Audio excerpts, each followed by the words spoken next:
Ancient colored pencil, up to 50,000 years old, is found in Siberia. This is by the Siberian Times reporter, December 12, 2018. Cave dwellers used hematite crayon for artwork in Altai Mountains. This is what the archaeologists say. This is in Siberian Times. He said, "We cannot say how exactly it was used, but we believe it was for some artistic purpose." This is a picture from the SBRAS Institute of Archeology and Ethnography. The prehistoric artists were not Homo sapiens, but they were Denisovans. This is a long extinct branch of ancient man, or even possibly Neanderthals. Another vanished subspecies, believe scientists. The crayon was used to make reddish-brown marks. It was found in a layer of the world-famous Denisovan cave this summer. You can see various pictures here. The crayon was used to make reddish-brown marks. The layer dates to between 45,000 and 50,000 years ago and was occupied mainly by the long-gone Denisovans, whose closest modern-day descendants live thousands of miles away as the native peoples of Australia and Papua New Guinea.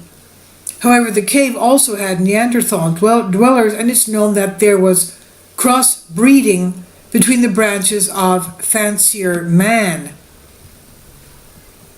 And you can see the opening of the cave where it was. Researchers work inside the Denisovan caves, views from outside and inside the Denisovan caves, the disclosure of the ancient crayon, the first of its kind found among the treasures of Denisova, come after the discovery of a tiara made of woolly mammoth ivory dating to that same period. Other finds include ivory and talc, that is soapstone, beads and marble pebbles with traces of ochre. The collection of ivory jewelry is believed, other finds include ivory and talc, so she said. The crayon or colored pencil discovered was announced by Professor Mikhail Shunkov, who's the head of the Institute of Archeology and Ethnography, Siberian branch of the Russian Academy of Sciences. And you can see various images here, other findings of the ivory and talc beads and a marble pebble with traces of ochre. I guess the beads were also to be worn as necklaces or even bracelets. This summer, we made a unique find for Denisova Cave, he said. We call it a pencil. It has a natural pigment, hematite, which prehistoric artists used for different art while living in the cave.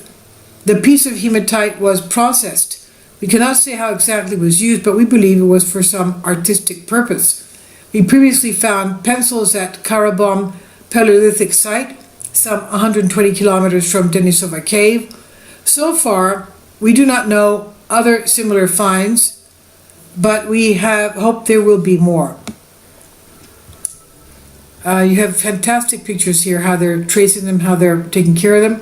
This pencil was found in southern gallery of Denisova Cave, the excavations of which were resumed this year.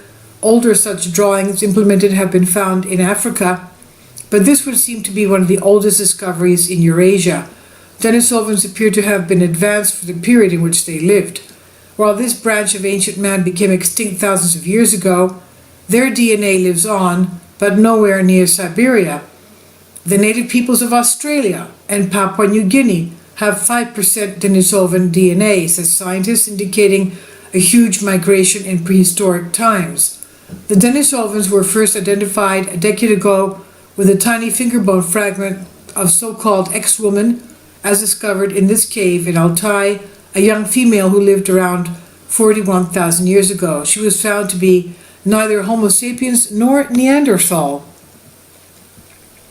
Another sensational discovery was, we saw it said before, the woolly mammoth ivory tiara. Earlier this year, details were revealed in Nature Journal in the discovery of the fragment of bone belonging to the interspecies love child called Denny, who lived some 90,000 years ago. She was a product of a sexual liaison between a Neanderthal mother and a Denisovan father, according to DNA findings. And this is in Siberian Times, and I'll leave a link below for you for this.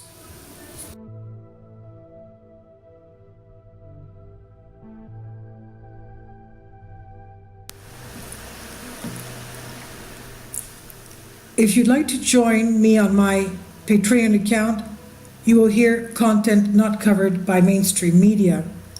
These riveting stories will be based on my research, and I will state my opinions and give my personal insight on diverse and controversial subjects and world events not covered by mainstream media, and not supported by YouTube guidelines.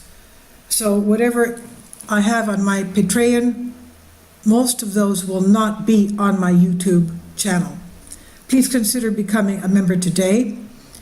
More of the most significant and important videos will be on my Patreon channel. Your support helps me to continue my research and keeps this YouTube channel alive. And we depend on your support, your generous charity, because we help economically challenged families here in Athens, Greece, in Kapota, and we also help the young generation with university tuition and the community around our church. Thank you.